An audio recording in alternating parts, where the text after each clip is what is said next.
सुप्रभात आणि नमस्कार. पुस्तकार्थ. आपलं आजचं पुस्तक आनंदीबाई रघुनाथराव, नीला विवेक नातू लिखित, दिलीपराज प्रकाशन प्रकाशित, 3 फेब्रुवारी 2024 रोजी पहिली आवृत्ती प्रकाशित झालेलं, सध्या दुसरी आवृत्ती सुरू असलेलं, 322 पानी, 480 रुपये किमतीचं पुस्तक म्हणजे आनंदीबाई रघुनाथराव. अगदी मोकळेपणाने सांगतो, हे पुस्तक मी पहिल्यांदा मे 2024 मध्ये वाचलं. तेव्हाही या पुस्तकाविषयी मी थोडं लिहिलं होतं. मागच्या आठवड्यात म्हणजे शनिवार 14 जून 2025च्या संध्याकाळी पुस्तकप्रेमी समूहाच्या संमेलनात या पुस्तकाच्या लेखिका माननीय नीला विवेक नातू यांचं याच विषयावर छोटेखानी भाषण ऐकलं. त्यानंतर घरी येऊन सोमवार 16 जून 2025 रोजी हे पुस्तक पुन्हा वाचलं. त्यानंतर मंगळवार 17 जून 2025 रोजी याच लेखिकेचं दुसरं पुस्तक लक्ष्मी हेही वाचलं. लक्ष्मी हे पुस्तक मी पुस्तकप्रेमी समूहाच्या कराड संमेलनात विकत घेतलं होतं. आणि त्यानंतर बुधवार 18 जून 2025 रोजी आनंदीबाई रघुनाथराव हे पुस्तक मी पुन्हा वाचलं. हे सगळं कशासाठी? मे 2024 हे पुस्तक पहिल्यांदा वाचलं तेव्हापासून ते जून 2025 म्हणजे हे पुस्तक तिसऱ्यांदा वाचलं तोपर्यंत एक विचार सतत डोक्यात होता, आणि तो म्हणजे हल्लीच्या परिभाषेत बोलायचं झालं तर एखादं विशिष्ट नरेटिव्ह सेट करायचं ही पद्धत आजची नाही. ती पद्धत पेशवाईच्या आधीपासून आपल्या इथं सुरू आहे. एखादं विशिष्ट नरेटिव्ह सेट करून एखाद्या व्यक्तीला एखाद्या विशिष्ट चौकटीत, आणि ती व्यक्ती फार फार तर त्या आणि त्याच चौकटीत फिरू शकेल अशी व्यवस्था करायची, याचं झळकतं आणि झळाळतं उदाहरण म्हणजे पेशवाईतलं आनंदीबाई हे व्यक्तिमत्व. धचा मा करणारी व्यक्ती म्हणजे आनंदीबाई हे समीकरण आता गेली कित्येक शतक आपल्या सगळ्यांच्या डोक्यात पक्क रुजून बसलंय. अजून किती शतक हा विचार राहील हे सांगता येणं कठीण आहे. पण या विचाराला छेद देणारं, अगदी प्रयत्नपूर्वक अधिक अभ्यासपूर्वक छेदक देणारं पुस्तक म्हणजे नीला विवेक नातू लिखित आनंदीबाई रघुनाथराव.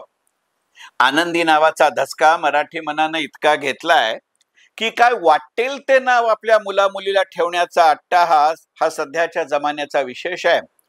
पण त्यातही कोणी आपल्या मुलीचं नाव आनंदी सहसा ठेवत नाही. काही वर्षापूर्वी एका म्युझिक रियालिटी शो मध्ये एक आनंदी नावाची गायिका होती. अत्यंत चांगली गायची, पण तिच्या चांगलं गाण्याबरोबर हिचं नाव आनंदी कसं अशी कुजबूज हलक्या आवाजात काही ना होत त्या हलक्या आवाजात का होईना पण त्याही वेळेला होत होती. इतका आनंदी या नावाचा धसका मराठी मनानं घेतलाय. तेव्हाही मला वाटायचं की अशा चर्चेची चाहूल त्या गायिकेला लागत असेल तेव्हा तिला मनोमन काय वाटत असेल. आणि त्यावेळी हा विचार मनात येत असताना नेहमी वाटायचं की मूळ आनंदीबाई रघुनाथराव या व्यक्तीला आजही त्याबद्दल काय वाटत असेल. याचा माग लागावा अशी इच्छा मनोमन बाळगून मी हे पुस्तक मे 2024 मध्ये आणि आता पुन्हा वाचायला घेतलं, हे मी मोकळेपणाने सांगतो. आणि दरवेळी लक्षात आलं की नीला विवेक नातू लिखित आनंदीबाई रघुनाथराव हे पुस्तक म्हणजे आनंदीबाई या व्यक्तिमत्वाचं निव्वळ उदात्तीकरण नाही. मी वाक्य पुन्हा म्हणतो. दरवेळी लक्षात आलं की नीला विवेक नातू लिखित आनंदीबाई रघुनाथराव हे पुस्तक म्हणजे आनंदीबाई या व्यक्तिमत्वाचं निव्वळ उदात्तीकरण नाही. आपल्याकडे अशा पद्धतीनं कर्ण, दुर्योधन यांच्याविषयी उलटसुलट उदात्तीकरणाची पुस्तकं आहेत. नीला विवेक नातू लिखित आनंदीबाई रघुनाथराव हे पुस्तक त्या पठडीतलं नाही. इथे या पुस्तकात आहे या विषयाची दुसरी तर्कसंगत, मुद्देसूद आणि अभ्यासपूर्ण मांडणी. या विषयाची दुसरी बाजू, या विषयाची दुसरी तर्कसंगत बाजू, या विषयाची दुसरी तर्कसंगत मुद्देसूद बाजू, या विषयाची दुसरी तर्कसंगत मुद्देसूद अभ्यासपूर्ण बाजू म्हणजे हे पुस्तक. हेही समजून घ्या, निदान वाचून घ्या. तर असं सांगणारं, अगदी आग्रहानं सांगणारं असं हे पुस्तक. Paper is more patient than person असं ॲन फ्रँक म्हणते, त्याला अशी ही छटा असते. तर हे पुस्तक आता पुन्हा वाचताना एक गमतीचा विचार मनात आला. लक्ष्मी आणि आनंदीबाई रघुनाथराव या नीला विवेक नातू या लिखित 2 पुस्तकात काय संबंध आहे?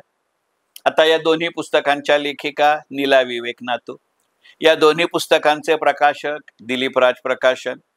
कालानुक्रमे लक्ष्मी हे कथासंग्रह स्वरूपाचं पुस्तक आधी म्हणजे 5 जानेवारी 2021 रोजी प्रकाशित झालं.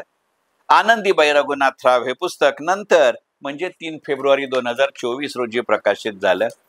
लक्ष्मी या पुस्तकाचं मुखपृष्ठ हळदी कुंकवाची पावलं लिहिलेलं संयत रंगाचं राजस स्वरूपाचं आहे, तर आनंदीबाई रघुनाथराव या पुस्तकाचं मुखपृष्ठ मानाची नथ मिरवणारं दरबारी रंगसंगतीचं राजेशाही स्वरूपाचं आहे. अशी तुलना मनात येत असताना पटकन लक्षात येतं की लक्ष्मीची लेखिका नीला नातू आहेत, तर आनंदीबाई रघुनाथरावच्या लेखिका नीला विवेक नातू आहेत.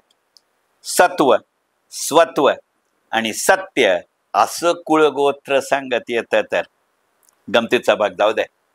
पूर्वी एकदा वैयक्तिक आयुष्यात आधीच्या काळातली शासन व्यवस्था आणि कररचना यांचा अभ्यास करत होतो. त्यावेळी मोडी लिपीत पत्रव्यवहार व्हायचे म्हणून ती लिपी शिकण्याचा प्रयत्न करत होतो. त्यावेळी माझे शिक्षक नेहमीच सांगायचे की मोडी लिपीत अक्षरात शब्दात सहजासहजी बदल करता येत नाहीत. ऐनवेळी एखादा शब्द किंवा अक्षर बदलणं किंवा खोडून दुसरं अक्षर लिहिणं हे मोडी लिपीत अशक्य नसलं तरी सहज शक्य नाही. आता मोडीचा जरा सुद्धा गंध शिल्लक राहिलेला नसला तरी माझ्या त्यावेळच्या शिक्षकांचं मोडीविषयीचं हे विवेचन मी अजूनही विसरलेलो नाही. त्यामुळे आनंदीबाईंना ऐन वेळेला त्या पत्रात जे मोडी लिपीत लिहिलं असण्याची शक्यता आहे त्यात ध चामा कसा केला असेल, आणि जर केला असेल तर असा बदल करण्या इतकी बुद्धिमत्ता आनंदीबाईकडे यांच्याकडे असावी लागेल. आणि मुळात मोडी लिपीत ध आणि मा या अद्याक्षरांची अशी रचना आहे की तिथं ध चामा करताच येत नाही. अशा अनेक प्रश्नांची नेमकी उत्तरं देणारं पुस्तक म्हणजे नीला विवेक नातू लिखित आनंदीबाई रघुनाथराव. या पुस्तकाच्या पहिल्या पानावर जिथं पुस्तकाचं आणि लेखकाचं नाव दिलं जातं तिथं आनंदीबाई रघुनाथराव असं शीर्षक दिल्यानंतर कंसात ऐतिहासिक चरित्र असं लिहिलंय. इथेच चोखंदळ वाचक जागृत होईल नक्की. संबंधित पुस्तक ललित कादंबरी समजून वाचू नका, तर एका अधिकृत उपलब्ध कागदपत्रांचा जाणीवपूर्वक अभ्यास करून लिहिलेलं हे चरित्र आहे, असा हा शब्दसमूहाचा अर्थ आहे. आनंदीबाई रघुनाथराव ऐतिहासिक चरित्र, यालाच भांडवल बाजाराच्या परिभाषेत डिस्क्लेमर क्लॉज म्हणतात. तसंही हे पुस्तक म्हणजे आनंदीबाई यांच्या जीवनाचा त्या विशिष्ट घटनेचा डिस्क्लेमर क्लॉज आहे. आणि असं सांगणारं पुस्तक म्हणजे नीला विवेक नातू लिखित आनंदीबाई रघुनाथराव.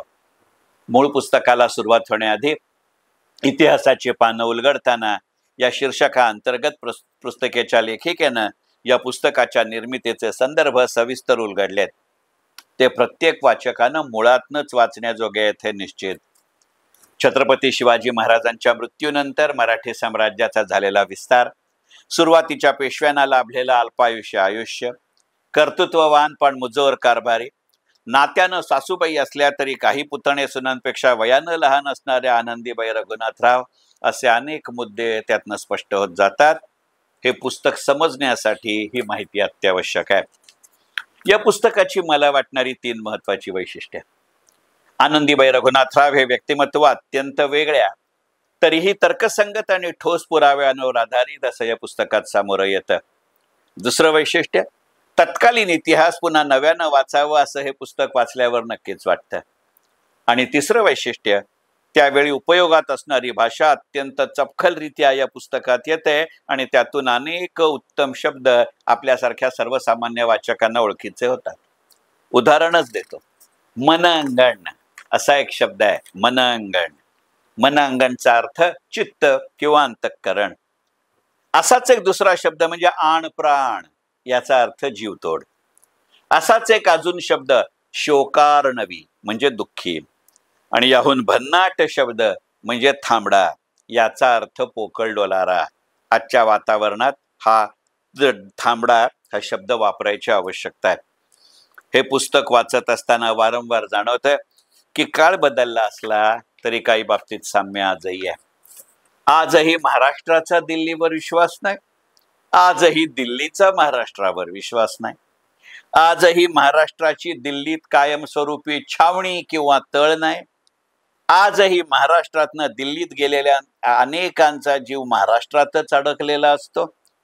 आणि आजही महाराष्ट्रातून दिल्लीत महत्वाच्या कामाला जाणाऱ्या मंडळीत योद्धे कमी असतात आणि बाजार बुणगे जास्त असतात. हे पुस्तक वाचून पूर्ण करत असताना मनोमन जाणवतं की काळ बदलला तरी विचार बदलत नाही.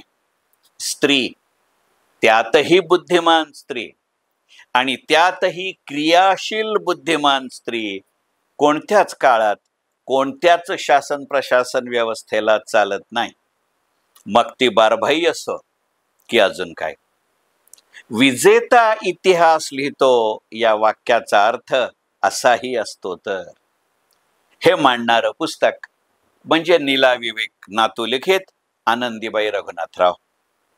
सरते शेवटी माननीय नीला विवेक नातू यांना एक सर्वसामान्य वाचक म्हणून विनंती. या पुस्तकाच्या अगदी सुरुवातीला उल्लेख येतो की कोकणातल्या 3 माहेरवाशणी इतिहासात प्रसिद्ध आहेत. त्या 3 माहेरवाशणी म्हणजे झाशीची राणी लक्ष्मीबाई मनकर्णिका तांबे, महाराणी येसूबाई छत्रपती संभाजी महाराजांची पत्नी आणि आनंदीबाई रघुनाथराव. या तिघांपैकी आनंदीबाई रघुनाथराव यांचं चरित्र अशा मुद्द्यांच्या आधारे नीला विवेक नातू यांनी रेखाटलंच.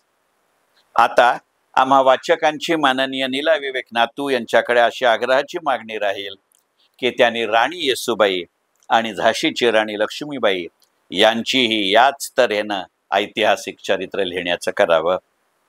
कारण या 3 व्यक्तिमत्वांमध्ये मनकर्णिका तांबे म्हणजे झाशीची राणी लक्ष्मीबाई, महाराणी येसूबाई आणि आनंदीबाई रघुनाथराव या 3 व्यक्तिमत्वांमध्ये त्या तिघीही स्त्रिया आहेत. त्या तिघीही ऐतिहासिक काळातल्या आहेत. त्या तिघीही कोकणच्या माहेरवाशिणी आहेत. इतकंच साम्य नाही, त्यांच्या ऐतिहासिक जीवनामध्ये सुद्धा अनेक समान सूत्र आहेत. याचा जरूर विचार व्हावा. आणि म्हणून पुस्तकार्थचं आजचं पुस्तक दिलीपराज प्रकाशन प्रकाशित 3 फेब्रुवारी 2024 रोजी पहिली आवृत्ती प्रकाशित झालेलं आणि सध्या दुसरी आवृत्ती सुरू असलेलं 322 पानांचं 480 रुपये किमतीचं नीला विवेक नातू लिखित आनंदीबाई रघुनाथराव मनपूर्वक धन्यवाद पुस्तकार्थ.